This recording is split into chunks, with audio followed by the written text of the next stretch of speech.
किस्मत है वो हमारी, जो तेरा फैसला है। नाराजी है हम उसी में जिसमें तेरी रजा है। तेरा जी है उसी में जिसमें तेरी रजा है। ये सारे जहां के मालिक तेरा ही आसरा है। ये सारे जहां के मालिक तेरा ही आसरा है। नाराजी है हम उसी में जिसमें तेरी रजा है।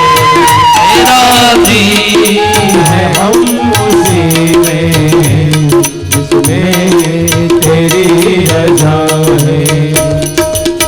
हरे राम राम राम हरे हरे, हरे राम राम राम हरे हरे, हरे कृष्ण कृष्ण कृष्ण हरे हरे, हरे कृष्ण कृष्ण कृष्ण हरे हरे।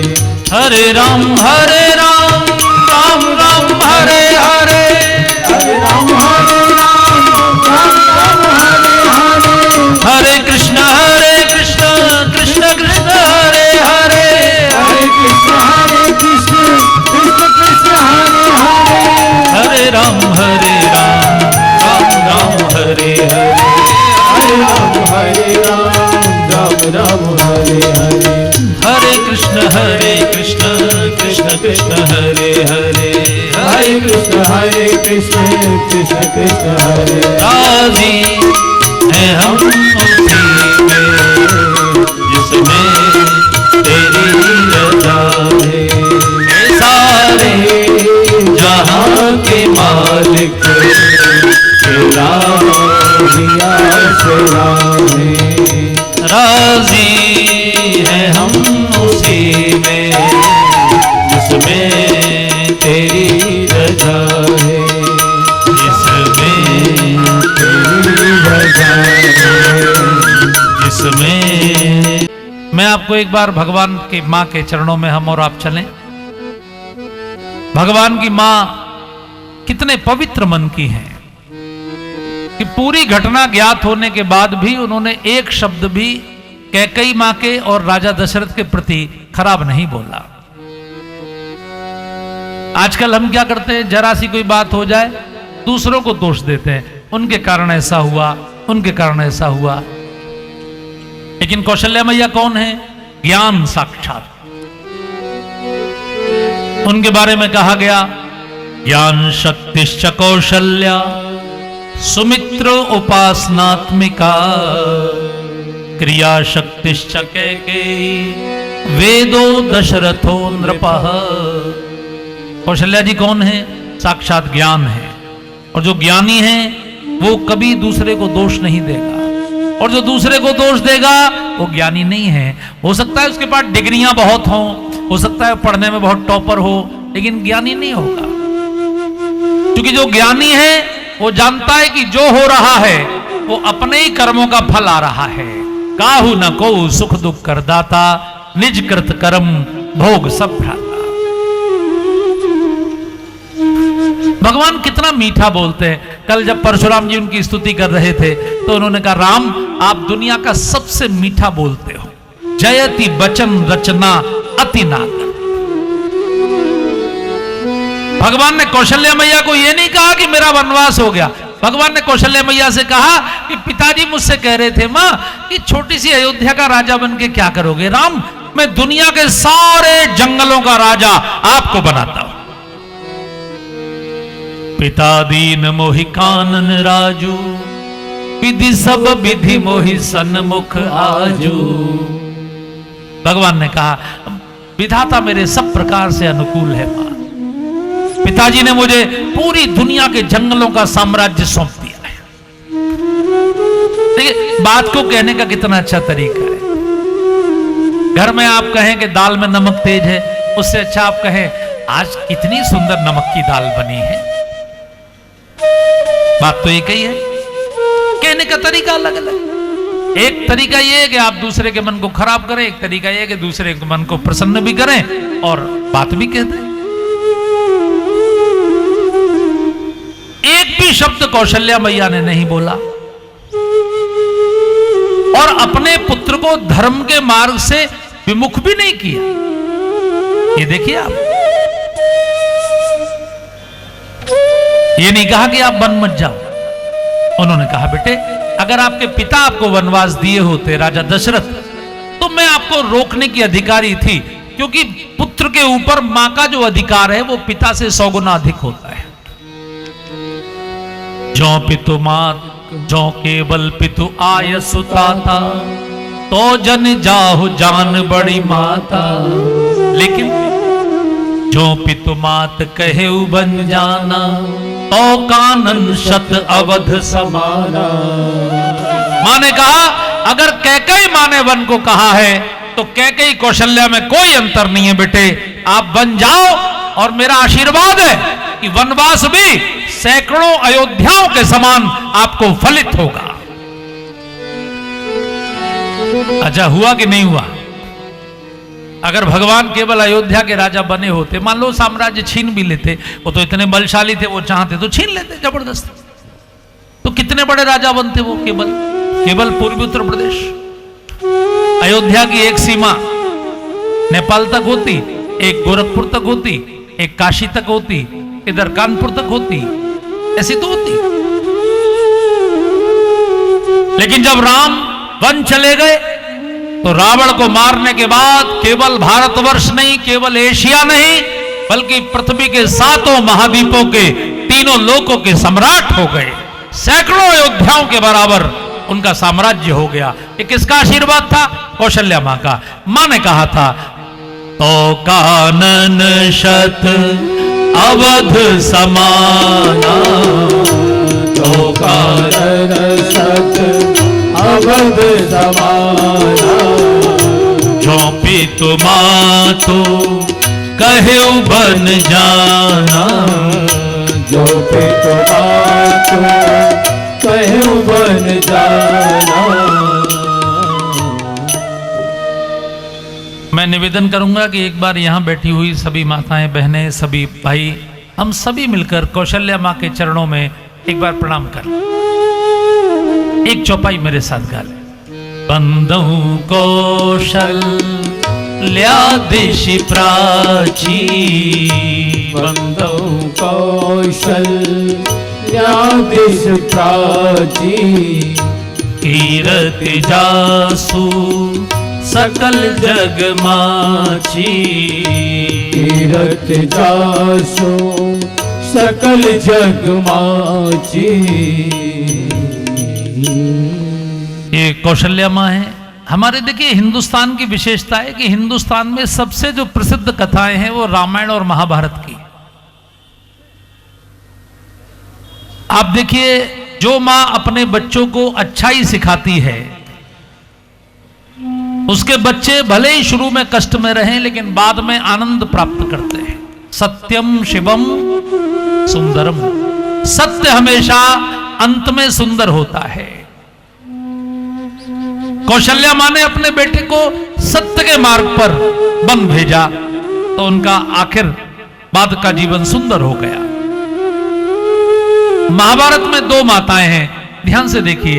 एक का नाम है कुंती और दूसरी का नाम है गांधारी। गांधारी कौरवों की मां है, कुंती पांडवों की मां है।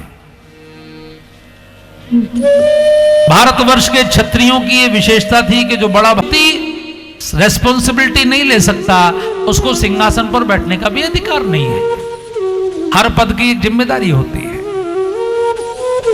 इसलिए धृतराष्ट्र के मन में बहुत इच्छा थी राजा बनने की, लेकिन भीष्म पितामह ने और विदुर जी ने उनको राजा नहीं बनने दिया। वैसे उनके मन में इच्छा भी नहीं होनी चाहिए थी। उनको सोचना चाहिए था कि जब भगवान ने ही मुझे अंधा पैदा किया है तो फिर मैं क्यों राजा बनूं। लेकिन कई बार आदमी नहीं मानता, उसकी क्षमता नहीं होती, लेकिन फिर भी वो बनना चाहता है। भले उसमें बुद्धि ना हो, वो भले ही पप्पू हो, लेकिन फिर भी वो चाहता है कि मैं बन जाऊं। ऐसे बहुत लोग होते हैं। पांडु राजा हो गए, लेकिन पांडु के साथ एक प्रॉब्लम हो गई कि उनसे एक वन में एक अनजाने में एक ऋषि का अपराध हो गया। उसके प्रायश्चित स्वरूप उनको वन में रहना पड़ा। तो जब भी कोई राजा राजधानी छोड़कर वन में जाता है तो उसका नियम है कि वो अपना चार्ज किसी को देकर जाता है। तो धृतराष्ट्र को वो चार्ज देकर गए। तो धृतराष्ट्र कार्यवाहक राजा हो गए, as a custodian prime minister. जैसे मोदी जी कहीं जाएंगे तो अमित शाह को अपना चार्ज देकर जाएंगे, ऐसे धृतराष्ट्र को चार्ज दिया गया। अब पांडु जंगल में राजा हैं, लेकिन राजधानी में कार्यवाहक राजा धृतराष्ट्र हैं। और दोनों की पत्नियां गर्भवती हैं। और पुराने जमाने में जो संतान उत्पत्ति होती थी उसका भी एक संस्कार होता था, जिसको हम बोलते थे गर्भाधान संस्कार। उसमें भी मुहूर्त देखा जाता था। जैसे आप नए गृह प्रवेश का मुहूर्त देखते हैं, अपनी नींव पूजन करते हैं उसका मुहूर्त देखते हैं, शादी करते हैं तो मुहूर्त देखते हैं, ऐसे संतान भी एक यज्ञ है, तो उसके लिए भी मुहूर्त देखा जाता था। तो दोनों का मुहूर्त एक ही था, इसलिए दोनों का एक ही समय था गर्भधारण का। तो दोनों के गुट बन गए थे राजधानी में, और गुटों में ये झगड़े हो रहे थे कि अगला युवराज किसका बेटा बनेगा, धृतराष्ट्र का कि पांडु का। तो भीष्म पितामह ने कहा कि भाई लड़ने की आवश्यकता नहीं है, जो भगवान की इच्छा होगी वो बनेगा। यानी जिसका जन्म पहले होगा वो बड़ा होगा, वो युवराज बनेगा। अपने हाथ में तो नहीं होता पहले किसका जन्म होगा, उस समय ऑपरेशन भी नहीं होते थे। तो कुंती के पहले हो गया बच्चा। तो कुंती के बच्चे का समाचार लेकर जब वन से ऋषि लोग राजधानी में आए तो पूरे हस्तिनापुर में मिठाइयां बांटी गई, पूरे हस्तिनापुर में दीपावली मनाई गई। लेकिन आप जानते हैं गांधारी ने क्या किया? गांधारी ने अपने कमरे में जाकर अपने गर्भ पर इतने मुक्के मारे कि उसका वो बच्चा जो पेट में जन्म लेने वाला था वो पेट में ही मर गया। जो गांधारी इतनी बड़ी पतिव्रता मानी जाती है कि पति अंधा है तो मैं भी आंखों पे पट्टी बांध के रहूंगी, उसका मन कितना जहरीला है ये देखिए। वो इतने क्रोध में आ गई कि उसने अपने गर्भ पर इतने घूंसों के प्रहार किए कि जब तेरा बाप भी नंबर 2 पर रहा, अब तू भी नंबर 2 पर रहेगा, तो तेरे जन्म लेने का लाभ क्या है? इसलिए मार दिया उसको। वो तो व्यास जी आ गए। व्यास जी आयुर्वेद के बहुत बड़े विशेषज्ञ थे। उन्होंने ऐसी औषधियां दी कि सफाई हुई, वो पिंड निकला। उस पिंड में से टिश्यूज लेकर उन्होंने 100 घड़ों में स्थापित किए। जैसे आजकल टेस्ट ट्यूब बेबीज होते हैं, उस पद्धति से 100 बच्चे जन्म लिए। तो उन बच्चों में अगर दुर्योधन का और कौरवों का मन जहरीला है तो उसमें दुर्योधन और कौरवों की कोई गलती नहीं है, क्योंकि उसके मां बाप का मन इतना जहरीला है। बच्चा तो मां बाप से सीखता है। इसलिए युधिष्ठिर ने कभी भी दुर्योधन को दुर्योधन नहीं कहा। पूरे महाभारत में युधिष्ठिर ने हमेशा उसको सुयोधन कहा, क्योंकि युधिष्ठिर जानते हैं कि ये जो लड़का है, इसकी जो बुद्धि खराब हुई, ये इसके माता पिता के कारण हुई है। ये कथा आप सब जानते हैं। मैं केवल आपको इतना ध्यान दिला रहा हूं कि कई बार हम लोग जड़ चीजों को पकड़ लेते हैं। गांधारी ने कहा मेरा पति अंधा है तो मैं भी अंधी रहूंगी। अरे तेरा पति अंधा है तो आप तो आंख खोल के रखती, कम से कम बच्चों पर तो ध्यान देती। जब माता पिता दोनों अंधे हो जाएंगे तो शकुनी जैसे लोग आपके बच्चों को बिगाड़ेंगे कि नहीं बिगाड़ेंगे? अरे पति पत्नी एक दूसरे के पूरक हैं। मान लीजिए पति बाहर देखता है तो पत्नी घर को देखती है। पति में अगर आंखें नहीं है तो आप उसकी आंखें बन जाओ।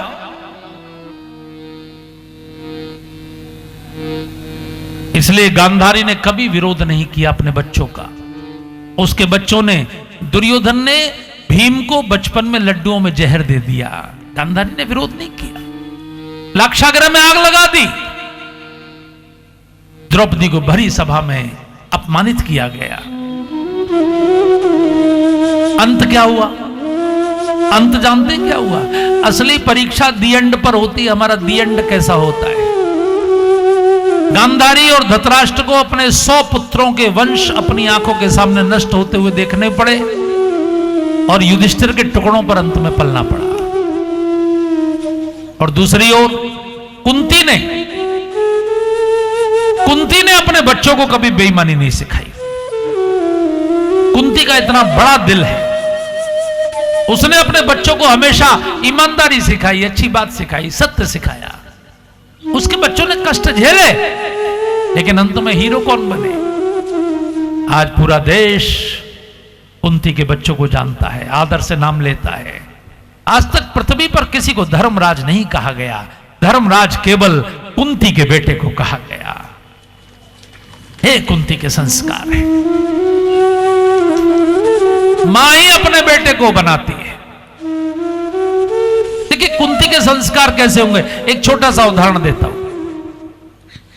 पांडव जब वनवास में थे तो प्यास लगी, युधिष्ठिर ने कहा पानी ले आओ। सहदेव पानी लेने गए। एक यक्ष था, यक्ष ने कहा इस सरोवर से जो पानी लेगा वो पहले मेरे प्रश्नों का उत्तर देगा। सहदेव ने नहीं दिया तो वहीं गिर गए, ऐसे गिर गए जैसे मर गए हो।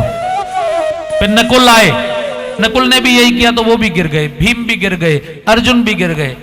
फिर युधिष्ठिर गए। यक्ष ने फिर कहा आपके 4 भाई मर चुके हैं, अगर आपको भी पानी पीना हो तो प्रश्नों का उत्तर दीजिए, नहीं तो आप भी मर जाएंगे। युधिष्ठिर ने उसके प्रश्नों का उत्तर दिया।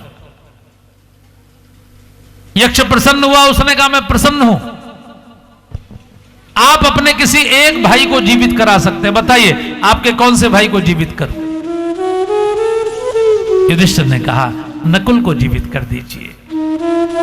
यक्ष ने बहुत आश्चर्य से कहा महाबली भीम को, महावीर अर्जुन को आपने जीवित नहीं कराया, आप नकुल को क्यों मांग रहे हैं? युधिष्ठिर ने कहा मेरी 2 माताएं थी, मेरे पिता की 2 शादी हुई थी, एक मां से हम 3 पुत्र हैं, मैं भीम और अर्जुन, दूसरी मां से नकुल और सहदेव हैं।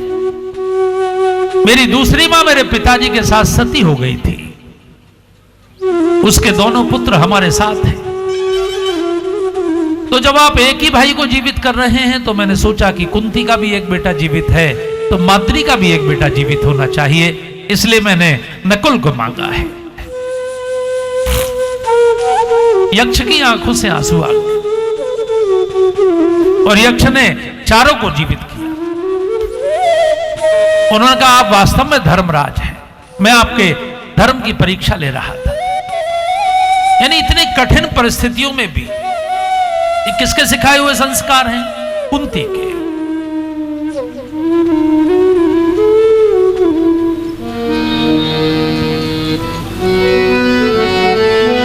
इसलिए कुंती के बेटे को श्री कृष्ण भगवान ने भगवत गीता का ज्ञान दिया, इसलिए कुंती के बेटे का रथ भगवान ने हाँका। तो मां जीवन को कैसा बनाती है ये कौशल्या मां से सीखे। उसी समय जानकी जी आ गई। कौशल्या मां ने कहा देखो राघव, बहू आपके साथ जाने की जिद करेगी, बहू को कहना कि जब इनका मन हो ससुराल में रहे, जब इनका मन हो मायके में रहे। पितुग्रह कबहू कबहू ससुरारी, रहो जहां रुचि होई तुम्हारी। भगवान ने भी बहुत समझाया, मां ने भी बहुत समझाया, लेकिन जानकी जी ने कहा प्रभु एक बात बताइए, पानी के बिना नदी का कोई अस्तित्व है क्या? जैसे आत्मा के बिना जीवन का अस्तित्व नहीं है, जैसे पानी के बिना नदी का अस्तित्व नहीं है, वैसे ही पति के बिना पत्नी का जीवन होता है। बहुत सुंदर चौपाई गाई है, आप सब मेरे साथ गुनगुनाए उन चौपाइयों को। मां ने कितनी सुंदर चौपाई। जिए बिनु देह नदी बिनु बारी, तैसी नाथ पुरुष बिनु नारी। तुम ही मेरे मंदिर, तुम ही मेरी पूजा, तुम ही देवता हो, तुम ही देवता हो।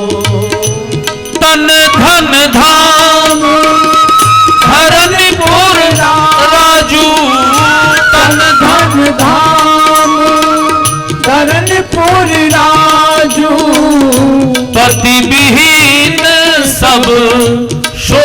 समाजू, पति विहीन सब शोक समाज।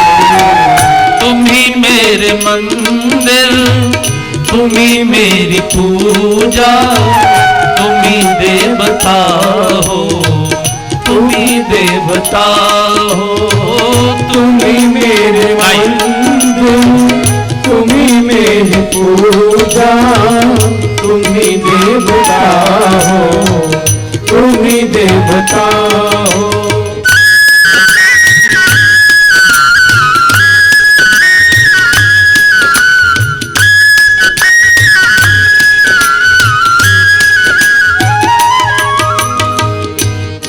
छह चीजें जानकी जी ने गिनाई हैं, ध्यान से सुनिए। तन, धन, धाम, धरती, पुर और राज्य। उन्होंने कहा कितना भी अपार धन हो, कितना भी सुंदर शरीर हो, कितना भी सुंदर महल हो, भले ही कितना भी बड़ा महानगर क्यों ना हो, राज्य क्यों ना हो, जमीन कितनी भी बड़ी क्यों ना हो, ये पति विहीन सब शोक समाजू, ये सब शोक प्रदान करते हैं, सुख प्रदान नहीं करते। इसलिए प्रभु मैं तो आपके साथ जाऊंगी और मैं आपसे बहस नहीं करूंगी। आप नहीं लेकर जाएंगे तो मेरा शरीर यहां रहेगा, लेकिन मैं शरीर छोड़ दूंगी और मेरी आत्मा आपके साथ रहेगी। मेरी आत्मा को आप नहीं रोक सकते अपने साथ रहने से। अब आपको तय करना है, मुझे शरीर सहित लेके चलना है या मेरे प्राणों को लेके चलना है। कीर्तन प्राण की केवल प्राणा, कीर्तन प्राण की केवल प्राणा, विधि कर तब कछु जाई न जाना, विधि कर तब कछु जाई न जाना। मोहि मग चलत न होई हारी, क्षण क्षण चरण सरोज निहारी। मोहि मग चलत न होई हारी, क्षण क्षण चरण सरोज निहारी। तुम ही मेरे मंदिर, तुम ही मेरी पूजा, तुम ही देवता हो, तुम ही देवता हो, तुम ही मेरे मंदिर, तुम ही मेरी पूजा, तुम ही देवता हो, तुम ही देवता हो।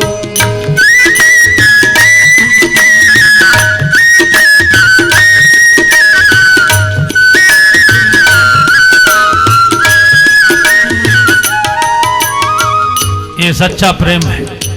जानकी जी ने कहा मैं आपसे कुछ मांगूंगी नहीं वन में, मैं केवल आपकी सेवा करूंगी। मुझे कोई कष्ट इसलिए नहीं होगा क्योंकि मैं प्रतिक्षण आपके चरणों का दर्शन करूंगी। प्राण छोड़ने की धमकी दी तो भगवान ने कहा चलो।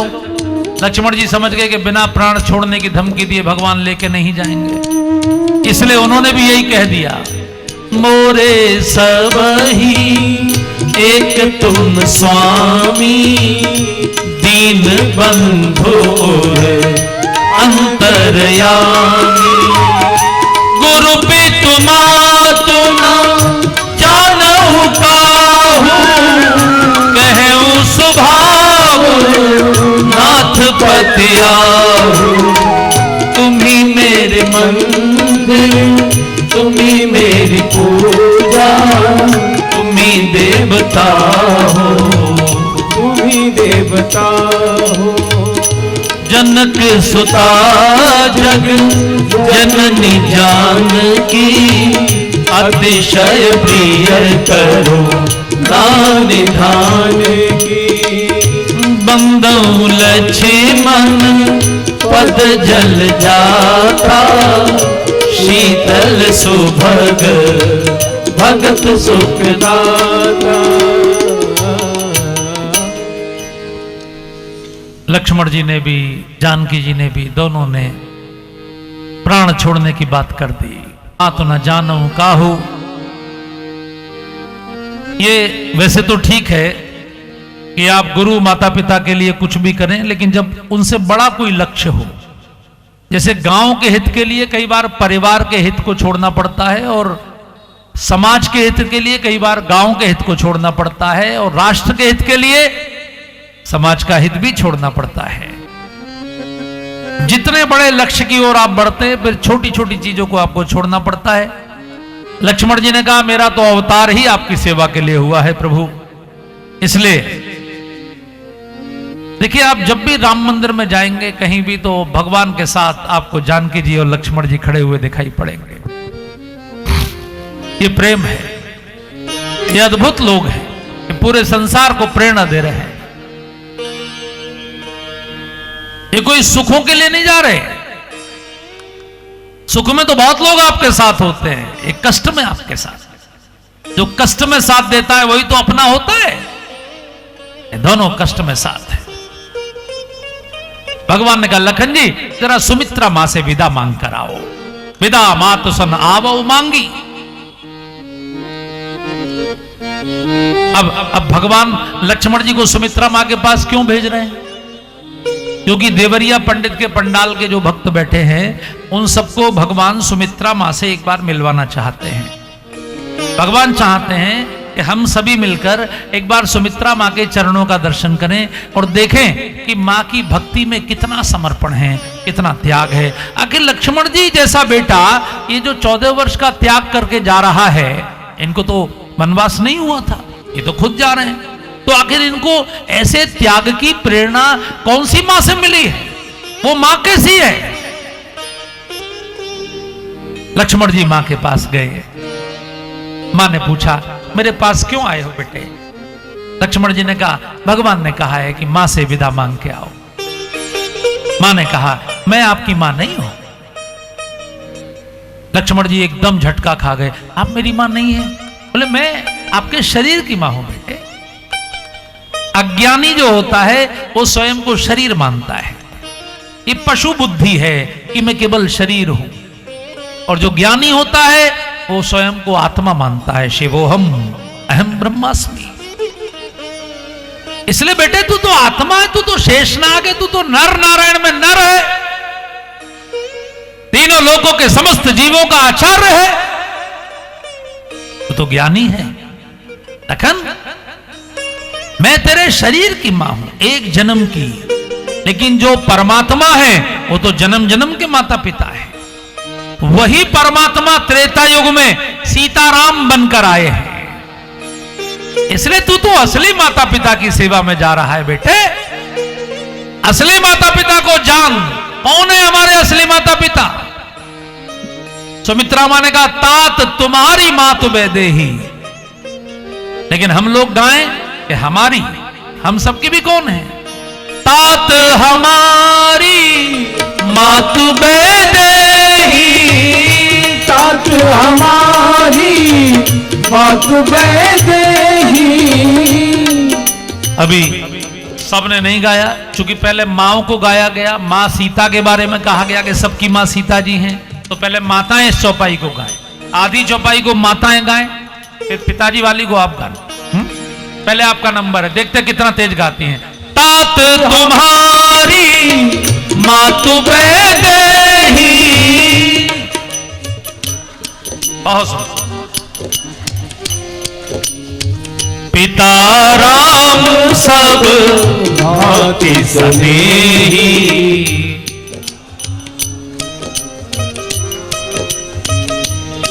बहुत सुंदर। सुमित्रा मां ने कहा ये मत समझना कि अयोध्या से बाहर जा रहे हो,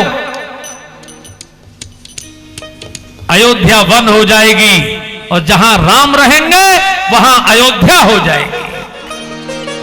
अभी अयोध्या देवरिया पंडित के इस पंडाल में है, क्योंकि सुमित्रा मां ने कहा अवध तहां जय राम निवासु, अवध तहां जय राम निवासु, तहि दिवस जय भानु प्रकाशु, तहि दिवस जय भानु प्रकाशु।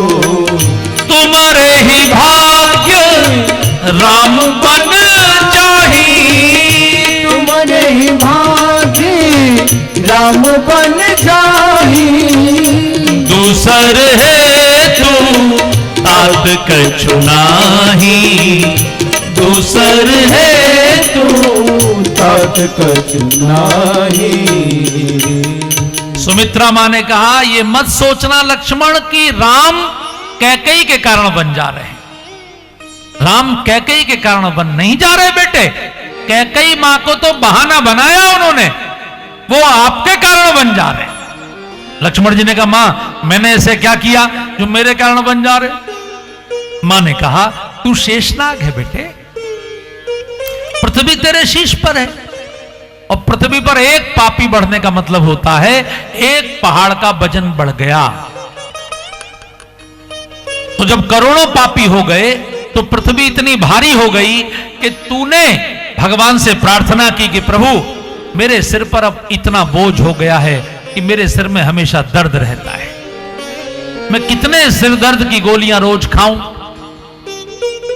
इसलिए भगवान ने कैकेयी को तो बहाना बनाया है, वनवास तो बहाना है, भगवान का उद्देश्य तो हे शेषनाग, हे लक्ष्मण, आपका सिरदर्द मिटाना है, पृथ्वी से पाप मिटाना है, अधर्म मिटाना है। इसलिए ये कभी गलतफहमी में मत रहिएगा कि कैकेयी के कारण बन जा रहे हैं, आपके कारण बन जा रहे हैं। और 14 वर्ष तक उनकी सेवा में आपसे कोई भी त्रुटि ना हो, आपके मन में किसी भी प्रकार का विकार ना आए। सकल प्रकार विकार बेहाई, देखिए सुमित्रा की भाषा, सकल प्रकार विकार बेहाई, मन क्रम वचन करेहु सेवकाई। कौन कौन से विकार? लक्ष्मण जी ने पूछा कौन कौन से विकार? मां ने कहा राग रोष ईर्षा मद मोह, जिन सपने हुए के बस हो, जन सपने हुए के बस हो। देखिए कितनी कड़ी शर्त मां ने लगाई है, आप सभी माताएं इसको देखें। मां ने कहा राग रोष ईर्ष्या मद और मोह स्वप्न में भी तेरे मन में नहीं आना चाहिए। मां ने, लक्ष्मण जी ने कहा बड़ी कड़ी शर्त लगा दी मां, लेकिन मैं आपका पुत्र हूं, आपके दूध की सौगंध खाता हूं मां, क्योंकि स्वप्न पर मेरा कंट्रोल नहीं है, स्वप्न तो कैसा भी आ सकता है। और आपने स्वप्न की शर्त लगा दी, तो मैं आपके दूध की सौगंध खाता हूं मां, आज के बाद 14 साल सोऊंगा नहीं तो सपना भी नहीं, सपना नहीं तो विकार भी नहीं। मां का मस्तक गर्व से ऊंचा हो गया। मां ने अपने बच्चे के माथे को चूमा, मां ने अपने बच्चे के सिर पर दोनों हाथ फेरे, इतनी गदगद हो गई, अपने बच्चे को हृदय से लगाया और संसार की माताओं को कहा, ए माताओं, पुत्र को जन्म देना हो तो ऐसे संस्कार का पुत्र जन्म देना जो भगवान का भक्त हो, और अगर पापी को जन्म देना है तो इससे अच्छा तो जन्म ना देना, पाप मत बढ़ाना धरती पर। पुत्रवती जुबती जग सोई, पुत्रवती जुबती जग सोई, रघुपति भगत जासु सुत होई, रघुपति भगत जासु सुत होई। पुत्रवती जुबती जग सोई, पुत्रवती जुबती जग सोई। लक्ष्मण जी वहां से निकल कर आ रहे हैं, तभी उर्मिला जी सामने आ गई। देखिए आप पूरी रामायण पढ़ लीजिए, पूरी रामचरितमानस, आपको एक भी जगह उर्मिला जी नहीं मिलेंगी। आप ये नींव की ईंटें हैं, इन नींव की ईंटों पर ये रामायण का भवन खड़ा हुआ है, ये सामने नहीं आते। लेकिन इनका त्याग ना होता तो रामराज्य आ जाता।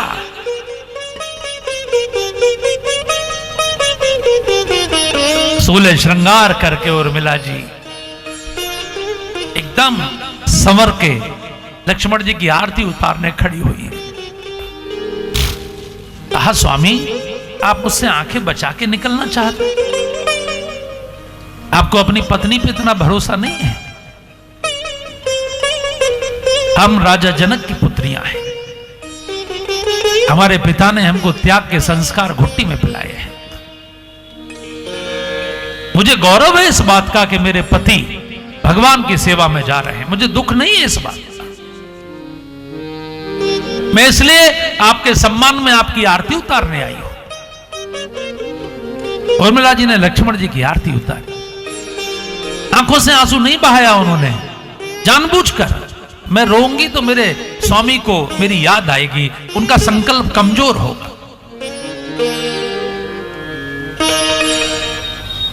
उर्मिला जी ने कहा, ये जो मेरा जलता हुआ दीपक है आरती का, ये सुरक्षित रहेगा, अखंड ज्योति रहेगी, और ये दीपक मुझे संदेश देता रहेगा कि मेरे स्वामी के प्राण सुरक्षित हैं। और ये हुआ। जब लक्ष्मण जी को शक्ति लगी और हनुमान जी संजीवनी लेकर आए और भरत जी ने बाण मार के गिराया, तो सब लोग उनसे मिलने गए, हनुमान जी से। उर्मिला जी भी गई। हनुमान जी उर्मिला जी की ओर देख रहे थे। उर्मिला जी ने पूछा, क्या देख रहे हो हनुमान? बोले, मां मैं ये देख रहा हूं कि आपके माथे पर चिंता नहीं है, आपके पति के प्राण संकट में है। अगर मैं सवेरे से पहले नहीं पहुंच पाया तो वो बचेंगे नहीं। उर्मिला ने कहा, उसकी चिंता मत करो हनुमान, आप चाहो तो रुक जाओ 2-4 दिन, मेरे पति को कुछ नहीं होगा, क्योंकि मेरा जो दीपक है ना वो बिल्कुल निष्कंप है, उसमें कोई कंपन नहीं है, वो ज्योति बिल्कुल एकदम सुरक्षित है। हनुमान ने कहा, मां वैद्य ने सुबह तक का समय दिया है, अगर सूरज निकल गया तो फिर नहीं बचेंगे। उर्मिला ने कहा, मैं सूर्यवंश की ही तो बहू हूं हनुमान, कोई भी पुरखा अपनी बहू को विधवा नहीं करना चाहेगा, इसलिए जब तक तुम पहुंचोगे नहीं तब तक सूर्य निकलेंगे नहीं हनुमान। आओ आराम से। ये अद्भुत अद्भुत प्रेम है भाई साहब। यहां से पूरी अयोध्या को रोता छोड़कर भगवान चले हैं, लेकिन कोई अयोध्यावासी रुक नहीं रहा है, वो सब करें हम आपके साथ चले। बड़े बड़े करोड़पति उद्योगपति, बड़े बड़े करोड़पति सेठ अपने करोड़ों के बिजनेस छोड़कर भगवान के साथ जा रहे हैं। जहां राम रहेंगे वहां हम रहें। अयोध्या के लोग भगवान को इतना प्रेम करते हैं, इसलिए तो भगवान का हर बार अवतार अयोध्या में होता है। इसलिए तो उन्होंने कहा कि अवधपुरी ममपुरी सुहावन, अति प्रिय मोहि यहां के वासी। तो देवरिया पंडित तो अवध में ही है, आप सब भी उनके साथ चले ही होंगे वनवास के काल में। आज नहीं चलेंगे उनके साथ तो फिर बैठ के कैसे चलेंगे? खड़े होके तो चलेंगे। तो एक बार खड़े होकर एक भजन, चलोगे वहीं मैं चलूंगा, जहाँ ले चलोगे वहीं मैं चलूंगा, जहाँ नाथ रख लोगे, जहाँ नाथ रख लोगे वहीं मैं रहूंगा, जहाँ ले चलोगे वहीं मैं चलूंगा, जहाँ ले चलोगे वहीं मैं चलूंगा।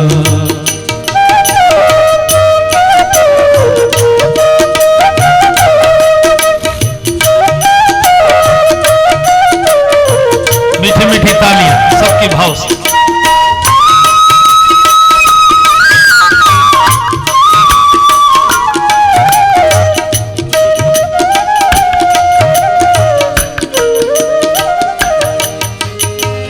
ये जीवन समर्पित चरण में तुम्हारे, तुम्ही मेरे सर्वस्व, तुम्ही प्राण प्यारे। ये जीवन समर्पित चरण में तुम्हारे, तुम्ही मेरे सर्वस्व, तुम्ही प्राण प्यारे। तुम्हें छोड़कर नाथ, तुम्हें छोड़कर नाथ किसको कहूँगा, जहाँ ले चलोगे वहीं मैं चलूंगा, जहाँ ले चलोगे। सब गाइए अपने मुख से, बहुत आगे।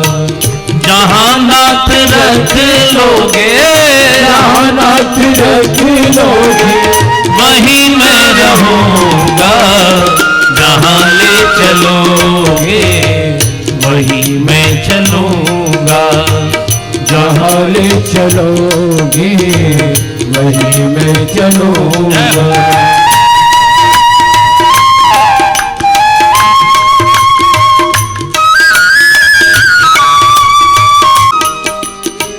दयानाथ दयनीय मेरी अवस्था, तेरे हाथ में मेरी सारी व्यवस्था।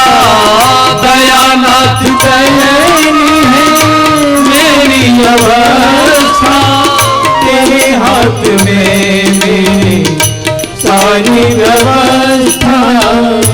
वनवास की सारी, वनवास की सारी सेवा करूंगा, जहाँ ले चलोगे वहीं मैं चलूंगा, जहाँ ले चलोगे वहीं मैं चलूंगा। न कोई उलाहना न कोई अर्जी, कर लो करा लो प्रभु तुम्हारी जो मर्जी। न कोई उलाहना न कोई अर्जी, ना कभी शिकायत करूंगा ना कभी कुछ मांगूंगा, तुम्हारी जो मर्जी। न कोई उलाहना ना कोई अर्जी, कर लो करा लो प्रभु तुम्हारी जो मर्जी। न कोई उलाहना न कोई अर्जी, कर लो करा लो प्रभु तुम्हारी जो मर्जी। दिन रात तेरा ही, दिन रात तेरा ही सुमिरन करूंगा, जहाँ ले चलोगे वहीं मैं चलूंगा, जहाँ ले चलोगे वहीं मैं चलूंगा। जहाँ नाथ रख लोगे, जहाँ नाथ रख लोगे वहीं मैं रहूंगा, जहाँ ले चलोगे वहीं मैं चलूंगा, जहाँ ले चलोगे वहीं मैं चलूंगा।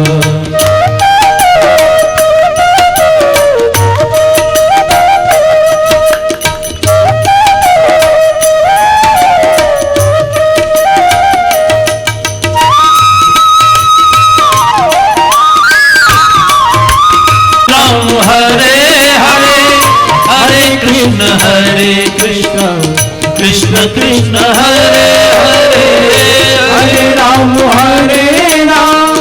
राम राम हरे हरे, हरे कृष्ण कृष्ण कृष्ण हरे हरे। हरे राम राम राम हरे हरे, हरे कृष्ण कृष्ण कृष्ण हरे हरे। हरे राम हरे रात आपका ही सुमिरन करूंगा, जहाँ ले चलोगे वहीं मैं चलूंगा, जहाँ ले चलोगे वहीं मैं चलूंगा। जहाँ नाथ रख लोगे, जहाँ नाथ रख लोगे वहीं। अभी आधे लोग नहीं गा रहे हैं। अरे अभी भी आप जहां हैं वो वही तो रखे हुए हैं।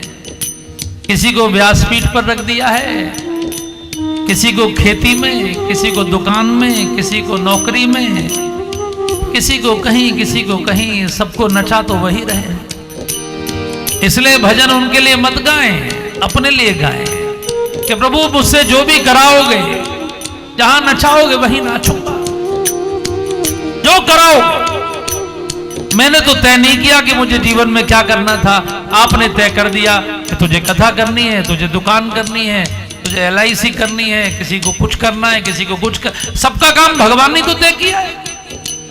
सबका जन्म भी उन्होंने तय किया है, किसको किस परिवार में जन्म लेना है। सबकी मृत्यु भी उन्होंने ही तय की है, किसको कब जाना है। तो फिर अपने लिए जहां नाथ रख लोगे, जहाँ नाथ रख लोगे वही मैं रहूंगा, जहाँ ले चलोगे वही मैं चलूंगा, जहाँ ले चलोगे वही मैं चलूंगा, जहां ले चलोगे वही मैं चलूंगा, वही मैं चलूंगा, वही मैं चलूंगा।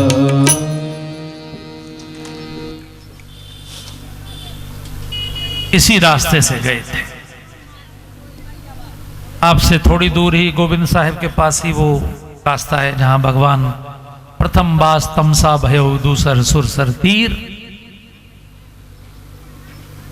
भगवान वहां रुके। अयोध्या के लोग बहुत प्रेम करते हैं लेकिन परेशान तो हो ही जाते हैं यात्रा में। भगवान ने देखा कि ये ऐसे 14 साल मेरे साथ रहेंगे तब तो बड़े दुखी हो जाएंगे, इसलिए रात को सोता हुआ उन्हें छोड़ गए। सुमंत्र से कहा कि चाचा जी रथ को ऐसे चलाना कि कोई रथ के पहियों को ये ना जान सके कि रथ किधर गया है। तो ऐसी भी एक चाल होती है, उसमें रथ को ऐसे घुमाया जाता है एक्स रूप में। 1 किलोमीटर इधर ले गए, फिर 1 किलोमीटर इधर ले आए, फिर इधर ले गए, फिर इधर ले गए। तो चारों ओर व्यक्ति खोजता है किधर गए, तो रथ के पहियों के निशान वो ऐसे ही मिलते हैं उसको चारों तरफ, तो वो फिर जान नहीं पाता कि किधर रथ गया। उस पद्धति से सुमंत रथ को ले गए। अयोध्या के लोग रोते हुए वापस लौट आए और भगवान आगे गंगा जी के किनारे श्रृंगवेरपुर पहुंचे हैं। दूर से गंगा जी को देखा, एकदम चांदी की तरह चमकती हुई धारा। तो भगवान रथ से उतरे और जमीन पर साष्टांग दंडवत प्रणाम। जानकी जी ने देखा, प्रभु आप किसको प्रणाम कर रहे हैं? भगवान ने कहा देखिए जानकी जी वो गंगा जी हैं। आप जानते हैं जानकी जी ये पृथ्वी की नदी नहीं है, देव नदी है। हमारे पुरखे इनको लाए थे। हमारे रघुवंश की 4 पीढ़ियां असमंजस जी, अंशुमान जी, महाराज दिलीप जी, महाराज भगीरथ जी, 4 पीढ़ियां लगी थी इनको लाने में। भगवान गंगा जी को देखकर कितना सम्मान कर रहे हैं। मैं आपसे निवेदन कर रहा हूं कभी भी किसी पूज्य स्थान को देखें, आप सम्मान करेंगे तो आपके बच्चे भी सीखेंगे। उतरे राम देव सरी देखी, कीन दंडवत हर्ष विशेषी, गंग सकल मुख मंगल मूला, सब सुख करनी हरनि सब शूला, कही कही कोटिक कथा प्रसंगा, राम बिलो कहीं गंग तरंगा, गंग सकल बुध मंगल मोरा, सब सुख करनी हरनि सब सोरा। गंगा जी की कथाएं जानकी जी को सुना रहे हैं, क्योंकि जानकी जी ने अभी तक गंगा जी देखी नहीं थी। जानकी जी का राज्य तो हिमालय का राज्य है, मिथिला। अभी गंगा जी कभी गई नहीं वो, तो पहली बार रास्ते में गंगा जी पड़ी है। भगवान गंगा जी की कथाएं सुना रहे हैं जानकी जी। आपको मेरी बात अगर याद रहे तो मेरा आपसे निवेदन है कि अपनी एक शीशी में गंगा जल भर के अपने घर में रखिए। रखते तो आप होंगे ही। मेरा निवेदन बस ये कि उस पर एक स्लिप चिपका दीजिए कागज की और उस पर लिख दीजिए इतनी तारीख को हमने ये गंगा जल भर के रखा, और उस पर अपने साइन कर दीजिए। और जब आप बूढ़े हो जाए तो अपने बच्चों से कहिए, अपने पौत्र से, बेटा ये 50 वर्ष पहले हमने भर के रखा था जल, और देखो ये अभी भी बिल्कुल फ्रेश। का जल खराब नहीं होगा। इस देश में 2-2 हजार साल पुराना गंगा जल अभी रखा है। अगर कुछ कम हो जाए हर साल, मान लीजिए गर्मी में कुछ उड़ जाए बाष्प बन के, तो अपने घर का 2 ढक्कन पानी उसमें मिला दीजिए। गंगा जल में ये विशेषता है कि ऊपर से आप जो पानी मिलाएंगे वो गंगा जल बन जाता है। फिर अपने पौत्र से कहिए कि अब आप भी इस पर साइन करो, डेट डालो, और जब आप बूढ़े हो जाओ तो आप भी अपने पौत्र को कहना कि बेटे ये जल 100 साल पुराना आपके बाबा जी ने भरा था, बाबा जी के बाबा जी ने, अब आप भी इस पर साइन करो, और जब आप बाबा जी हो जाओ तो आप भी अपने पौत्र के साइन करा देना, इतने वर्ष पहले भरा गया। आपकी पीढ़ियां अमर हो जाएंगी। नहीं तो आज किसी भी बच्चे से पूछ लो, क्यों ये 4 बच्चे मेरे सामने बैठे हैं, 5-6 बच्चे, इनसे अगर मैं पूछूं कि इनको कितनी पीढ़ियों के नाम याद हैं, तो 2 पीढ़ी, 3 पीढ़ी, अधिकतम 4 पीढ़ी। लेकिन अगर आप गंगा जल की उस पर लिखवाते जाएंगे तो आपकी सारी पीढ़ियों के नाम उस पर नोट होते जाएंगे, क्योंकि गंगा अमृत है। आप भी अमर हो जाएंगे। गंगा तेरा पानी अमृत, अमृत उसे कहते हैं जिसकी मृत्यु नहीं होती। गंगा जल की मृत्यु नहीं होती, इसलिए हमारी अस्थियां मृत्यु के बाद गंगा में प्रवाहित होती हैं, क्योंकि वयम अमृतस्य पुत्रः। वेद कहता है मैं अमृत का पुत्र हूं, मैं मरता नहीं हूं, मैं अमृत का पुत्र हूं। गंगा जल अमृत है। सब्जियों में लौकी अमृत है, इसलिए जितने साधु हैं वो लौकी का कमंडल बनाते हैं। फलों में आंवला अमृत है, उसकी मृत्यु नहीं होती, इसलिए आंवले का च्यवनप्राश बनता है जो आपको अमृत प्रदान करता है, स्वास्थ्य आयु प्रदान करता है। रसायनों में शहद अमृत है जो कभी खराब नहीं होता। ये अमृत की नदी परमात्मा ने आपको दी है। भगवान गंगा जी की गुणगान कर रहे हैं, और इस नदी को हम लोग कैसे बर्बाद कर रहे हैं। आप देखिए दुनिया की 44 करोड़ आबादी इस समय गंगा जी के बेसिन में रहती है। पूरी दुनिया में ऐसी कोई नदी नहीं है जिसके क्षेत्र में इतनी बड़ी आबादी निवास करती हो। 44 करोड़ आबादी गंगा जी के बेसिन में, ये सब गंगा जी का ही क्षेत्र है। ये सरयू जी, ये गोमती जी, सब गंगा जी की सहायक नदियां हैं। तो गंगा जी को एक बार भाव से प्रणाम करें, और मेरा निवेदन है भगवान गंगा जी के किनारे विश्राम करेंगे। और कल सप्तमी है, गंगा जी को सप्तमी बड़ी प्रिय है, क्योंकि सप्तमी को ही गंगा जी पृथ्वी पर आई थी। तो कल भगवान सप्तमी को ही केवट की नौका में विहार करेंगे। अगर आपको भी उनके साथ केवट की नौका में विहार करना हो और मानस के सबसे रसीले भक्त से मिलना हो, क्योंकि भगवान के चरण 2 लोगों ने धोए थे पूरी रामायण में, एक केवट ने और एक राजा जनक ने। राजा जनक ने तो कन्यादान के समय धोए, लेकिन केवट ने तो कोई कन्यादान नहीं किया, केवट ने तो ऐसे धो लिए। और केवट हम जैसा ही तो आदमी है, रोज कमाता है, रोज खाता है, एक सामान्य आदमी है, कोई बहुत बड़ा ज्ञानी नहीं, कोई बहुत बड़ा भक्त नहीं, कोई बहुत बड़ा कर्मयोगी नहीं, एक सामान्य व्यक्ति है। तो केवट की कथा हम सबको भरोसा देती है कि भगवान के चरण हमको भी प्राप्त हो सकते हैं, और भगवान की भक्ति भी हमको प्राप्त हो सकती है। इस भक्ति की गारंटी केवट देते हैं। इसलिए मेरा निवेदन है कि कल हम सब लोग गंगा जी में अगर विहार करना हो भगवान के साथ, तो समय से थोड़ा 1 बजे तक सब लोग आ जाएं तो और आनंद होगा। और अब मेरे साथ जरा 2 मिनट के लिए गंगा मैया का गुणगान कर लें। 2 लाइन मेरे साथ करें।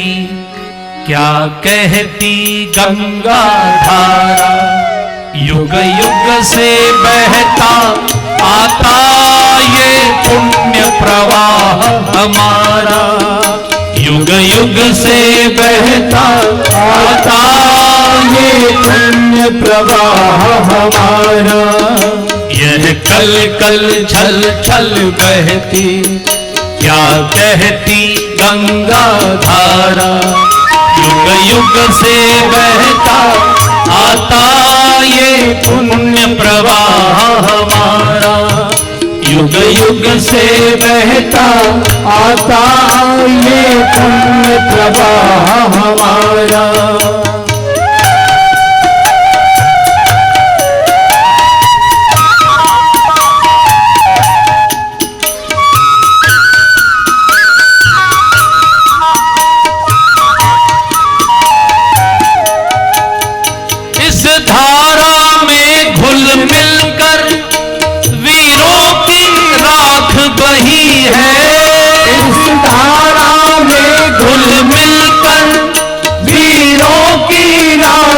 वही है।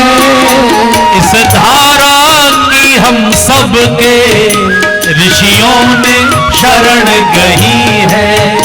इस धारा की हम सब ने ऋषियों ने शरण गई है। इस धारा की गोदी में खेला इतिहास हमारा। युग युग से बहता आता ये पुण्य प्रवाह हमारा। युग युग से बहता आता ये पुण्य प्रवाह हमारा।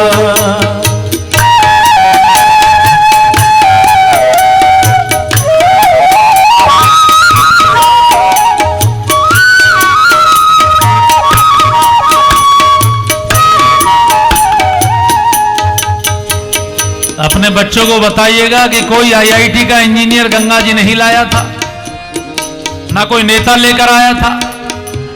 ये जो देश में गंगा जी को बर्बाद कर रहे हैं और गंगा जी की सफाई के नाम पर लाखों करोड़ रुपया अब तक देश का बर्बाद हो गया, कोई सफाई नहीं हुई।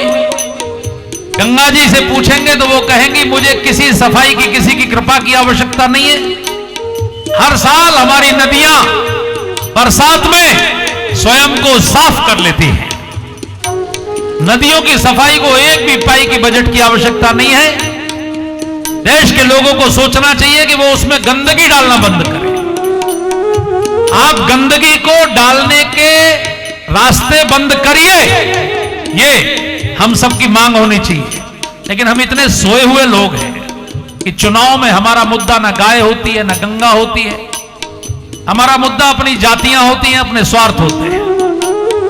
जब तक आप इसको मुद्दा नहीं बनाएंगे तब तक कैसे? सरकार तो भाई वही करती है जिस पर जनता नाराज हो या प्रसन्न हो। तो जब मां के बेटे ही सोए हुए हैं, बेटियां ही सोई हुई हैं, तो उस मां की दुर्गति तो होगी। इसलिए गाय की भी दुर्गति, गंगा की भी दुर्गति। गाय, गंगा, गीता, गोविंद, गायत्री, ये सब हम जागेंगे तब सुरक्षित होंगे।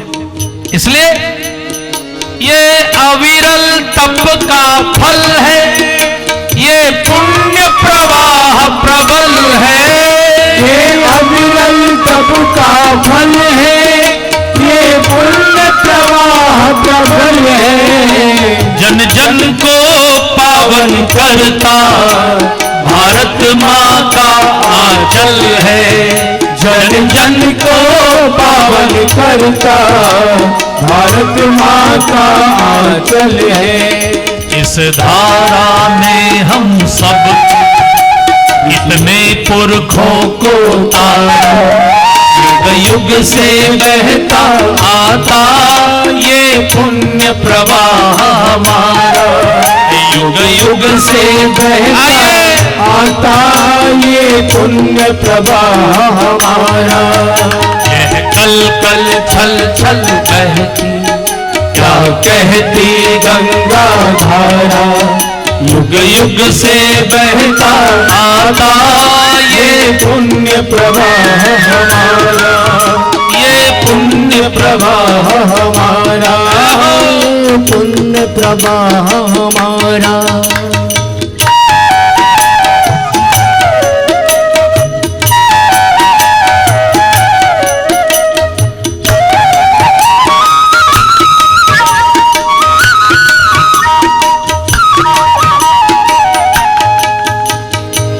गंगा केवल नदी नहीं है। गंगा इस देश में पत्नी बनकर आई थी महाराज शांतनु की। गंगा के गर्भ से भारत का सबसे बड़ा वीर जन्म लिया था, जिनका नाम भीष्म था, जो एक दिन में पूरे महाभारत की सेना को नष्ट कर सकते थे। 150 साल की उम्र में जो 10,000 सैनिक रोज मारते थे। जब वो दुनिया के किसी भी राज्य में उनका रथ निकलता था तो उनके सम्मान में उस राज्य के झंडे झुका दिए जाते थे। वो भीष्म, वो बाल ब्रह्मचारी नैष्ठिक गंगा का बेटा था। और हम सब किन के बेटे हैं? हम सब भी तो गंगा के बेटे हैं। हम कितने गर्व से कहते हैं कि हम उस देश के वासी हैं जिस देश में गंगा बहती है। और उसको नष्ट करने की साजिश चल रही है, लेकिन ये नष्ट कर पाए वो तो मां है, इसलिए माफ कर रही है। जिस दिन टिहरी बांध में जरा सी भी दरार आ गई, 1 घंटे के भीतर हरिद्वार पर 100 मीटर ऊंची लहर होगी। 12 घंटे में कानपुर पे 50 मीटर ऊंची लहर होगी। बचेगा ये क्षेत्र भी नहीं, पूरा गंगा का बेसिन। लेकिन मां है, अभी क्षमा कर रही है, इसलिए पहले हम लोग सुधर जाए तो अच्छा है। एक संकल्प करें, क्या इसको मिटा सकेंगे, मिटने वाले मिट जाएं। क्या इसको मिटा सकेंगे, मिटने वाले मिट जाए। कंकर पत्थर की हस्ती क्या बाधा बनकर आए। कंकड़ पत्थर की हस्ती क्या बाधा बनकर आए। बह जाएंगे गिरि पर्वत, कांपे भूमंडल सारा। युग युग से बहता आता ये पुण्य प्रवाह हमारा। युग युग से बहता आता ये पुण्य प्रवाह हमारा। ये पुण्य प्रवाह हमारा, ये पुण्य प्रवाह हमारा। बोलिए गंगा मैया की। भगवान निषादराज गुह के यहां रुके हैं जंगल में। निषादराज ने कहा, प्रभु मैं अपना सारा राज्य, अपना सारा धन, अपना सारा महल, सारा परिवार आपके चरणों में समर्पित करता हूं। आज से आप हमारे राजा होइए, हम आपकी प्रजा होंगे। लेकिन भगवान ने कहा, नहीं निषादराज, मेरी मां ने मुझे तापस वेश विशेष उदासी, 14 वर्ष राम वनवासी, मैं 14 वर्ष तक किसी गांव में, किसी घर में प्रवेश नहीं कर सकता। लेकिन भगवान उनके त्याग को देखकर इतने प्रसन्न हुए कि उनको नीचे से उठाकर अपने बगल में बिठाया। पूछा ही कुशल निकट बैठाई, सहज स्नेह विवश रघुराई। क्यों? क्योंकि राम जी को प्रेम प्यारा है, और प्रेम की पहचान आपके समर्पण से होती है। राम ही केवल प्रेम प्यारा, जान ले ओ जो जान निहारा।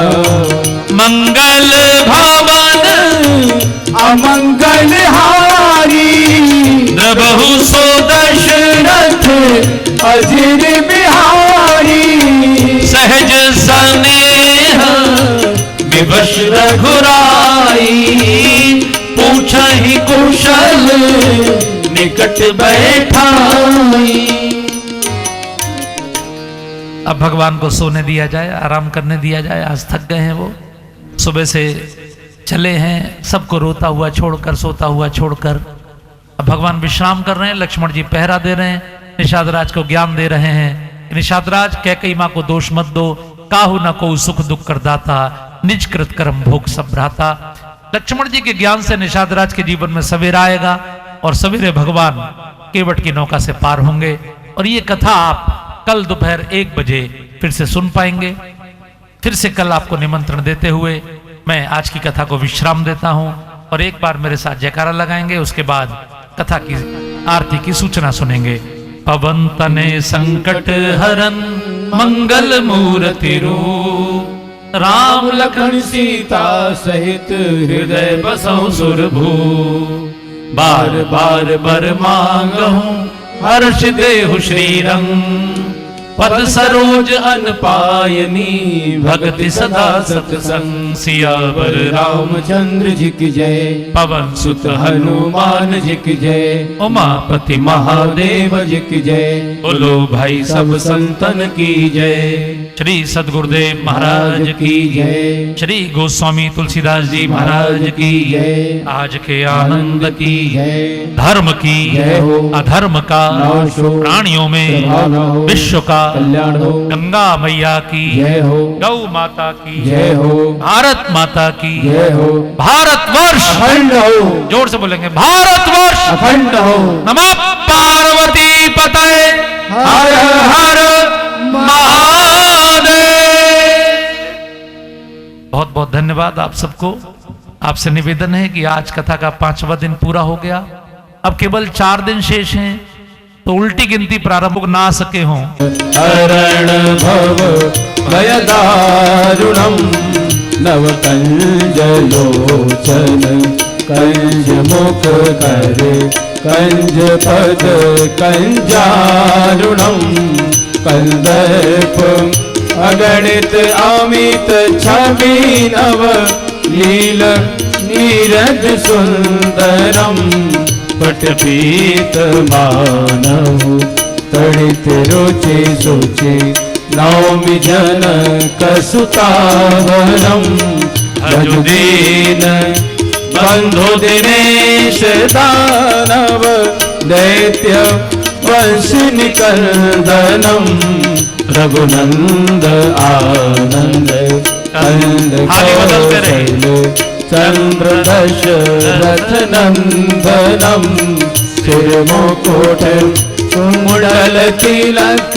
चारु उदारु अंग विभूषणम आजानु भुज सरचाप धर संग्राम जित हर दूषणम इति वदति तुलसीदास शंकर शेष मुनि मनरंजनम मम हृदय कंज निवास कुरु कामानि खल दल गंजनम श्री रामचंद्र कृपालु भज भन हरण भव भयदारुणम हरण भव भयदारुणम।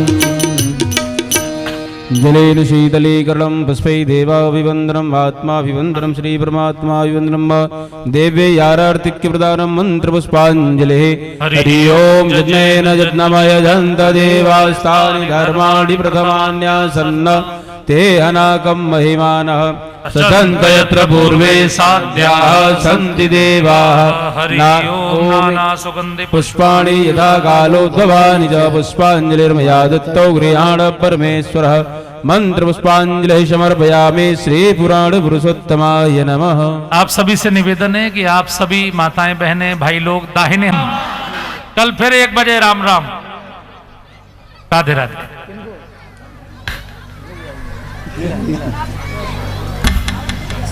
इनको दे दो किसी को दे दो ना मिला।